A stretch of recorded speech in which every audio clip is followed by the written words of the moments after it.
Hey guys, good morning, welcome back to another video. It's been a very long time. I think it's been about 2 or 3 months since I made my last video, so I apologise for that. I've been taking a bit of time off in the UK and just having a bit of downtime after a very busy year, which I'm sure you guys can understand. But we are back for 2020. Happy New Year, hope you had a good Christmas and a good New Year. There's going to be plenty more content this year for sure. There's going to be loads going on. I'm very excited to share everything that's going to happen with me personally and also Apex as well. That being said, we have a new addition to the fleet, and this time it's my car, so say hello to my new daily driver, the Range Rover Vogue TD-V8 Autobiography Black.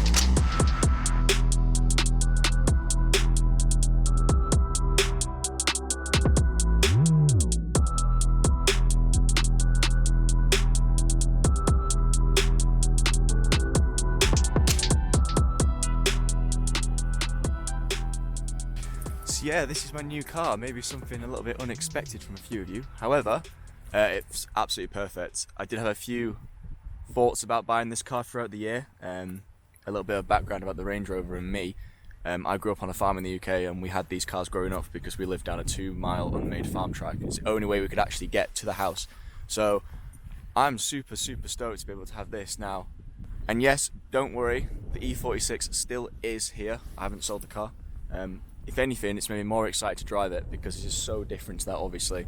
This is pure luxury, automatic, just everything works as it should, and the E46, well, is a project car. And it's now basically meant that I can make a few more modifications to the E46, which I wasn't able to usually do. Because when you daily drive a track car, it does get boring climbing over the roll cage, I'm not going to lie.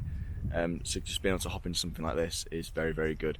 So what I thought today, I'll just talk to you about the car, show you a few things, a few of the spec, because this is a very high spec car, the highest spec car I think I've ever really been in, let alone owned. So yeah, why don't we just hop in the car and I'll talk to you about a few things that is going on with the car. Okay, so first of all, here's the key, nice Range Rover key. It has step access, which is totally unnecessary, but I'm definitely here for it. And welcome to the cockpit. So, Autobiography Black. Everything is black, like literally everything. Those that don't know, the Autobiography Black is a 1 of 700, which was built for the 40th anniversary of Range Rover back in 2010, I think it was. So yeah, this is a 2010 car. It has done quite a few kilometres. I've changed it to a German spec already. 178,000 kilometres. It is a lot, it is high. However, this was a £70,000 car when it was out new, so you know, you got to take a few hits there. So yeah, this is the first time, to my knowledge, that Range Rover actually did the digital dash. So it does have a full digital dash, which is really nice. Keyless start as well, so we do push to start here. So I'll do that for you now. So you do that. The oh, copyright. Let's just do that again. So yeah, push to start. As you do that, the gear selector pops out, there you go. You can twist it, that's how you select your gears. All very nice stuff. Down here, this is where it's really exciting for me, is off-roading capabilities. So we have snow, we have forest, we have like desert and rocks, and then I actually don't know what that is, to be fair. But this is one that I think I'm going to get to use very soon, is the snow. The sound system in the car is Harman Kardon Logic 7. So I think, again, correct me if I'm wrong, I think it's either 17 or 18 speakers in this car, and it sounds absolutely amazing. So as I said, the car is a TD-V8, which means that it is obviously a diesel, which is very nice for me to drive around Germany. Those that don't know, I mean, if you have been to Germany, you will understand this. Everything is so far away. I mean, yesterday I went to Cologne, I went to a few places. I drove 350 kilometers yesterday, and when this car is full, I believe it has, I put in 80 litres the other day and I think I had 20 litres already in, so I'm sure it's a 100 litre tank in this car. When I did that, it gave me a range of say 900 kilometres. And the average fuel consumption at the moment is showing 10.4 litres to 100 kilometres, which I think is actually pretty good for a car of this engine size. So yeah, I drove the car down to Nurburgring from my house up in West Yorkshire in the UK. I did the Hull to Zeebrugge ferry overnight, it was really easy. And it only used half a tank of fuel, so I cannot complain about that. That was very nice and very unexpected, to be honest. I know a lot of you will be thinking this, a lot of you will be asking this question, so let's address it. Tom, why do you get a Range Rover? It's going to break, it's going to be awful. you know, all that stuff. And do you know what? Yeah, it might break, it might pop an air spring. I know it happened in a few of our cars, but if something like that happens, you just fit it with a hard coil or just a normal spring. So that could be something we could do. Things do go wrong on cars. It's just, you know, it's all part of owning a car. And the thing you got to remember, guys, is I own an E46, which has been fully, like, you know, modified in every single way. I know what it's like to spend money on cars, so it's not something I'm that concerned about at the moment. It's got a full service history, this car. Everything that's been changed in it has been changed properly by a proper dealer as well. A little bit of history about the car. Actually, it was a chauffeur-driven car in London. It used to transport people from the Savoy and the Ritz to different airports like Heathrow and things like that. So the car's immaculate inside. I mean, if I can show you now. The leather's pretty good. I mean, everything's really nice. It's got, you know, leather roof. That's a quite high spec option. Every time I look at it, I find something new. I mean, the other day I was driving the car. It's got blind spot assist. I didn't know that. If you can see that there, but it's got blind spot assist, which is pretty cool. So today, I'm just out here driving around and just exploring, really, because that's one of the most exciting things about owning a 4x4 is you can go wherever you want. I think most of you that follow me now will know that I'm a photographer. I'm the photographer for Apex Nurburgring, and that means that I have to go around the Nordschleife, and I have to get into the forest, and I have to go and stand at corners which aren't necessarily accessible by a track car. However, something like this, I can take a lot closer to the corners, I can get around a lot faster, and just get more work done, really, as well. So there's that benefit as well. So yeah, that's the front of the car. I think you've had a decent look at that now. So that is one thing that is going to get changed. There is no reason why there should be an exterior badge ever on the inside of a car. Previous owner wanted it, but that's okay, we can take that off, that's no problem.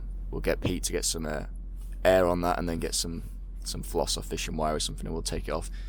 But yeah, super excited, super cool about, I mean, look, things like this. Heated seats, amazing. But not just heated, cooled seats. So on those hot summer days when it's 44 degrees at the track, I'll be running cooling seats to make sure that I'm not getting stuck to the leather. So yeah, that's the front of the car. Let's take a look in the back. Okay, so again, open the door. Out comes a step. Lovely.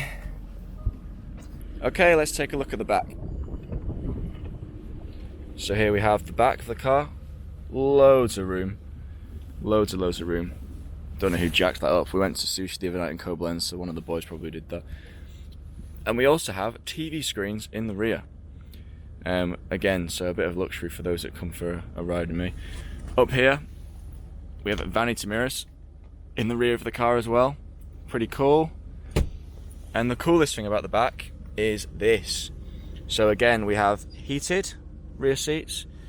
We also have cooled rear seats. And then if you look here, we have the recliner. So if you can see that, seats going forwards, seats going backwards. It also has lumbar support, so you can sort that out and make sure that it shapes your back. Really nice place to be. The middle comes down like this, which obviously gives you your cup holders, and then in here is the remote control for the TV, which is all very nice. So not something I'll be using. However, if you do come for a ride in the back of this car, you'll have a nice time, I'm sure. And last but not least, but a very important part of the car, let's take a look at the boot. So we have that all-important Range Rover split tailgate. So we can put the top up like that, and then we can also release the bottom, and there you go. So much boot space, it's unbelievable. As you'll know if you know about photography and automotive photography, a lot of the work is done in the back of the car, so this is great for me to be able to just get in the back, secure myself in there, lay down, whatever, and then I've got a really nice shooting angle when we're doing the rolling shots of the cars. Alternatively, you can pop this up like that, and then you've got yourself basically a nice little secure flatbed where you can kind of hang out here, and you've got no risk of falling out the back of the car, which is a nice touch. So yeah, the boot is very important, good for those IKEA runs, and there we go. Bosh. So that is the new daily driver, the Range Rover Vogue Autobiography TDV8 Black Edition 10700.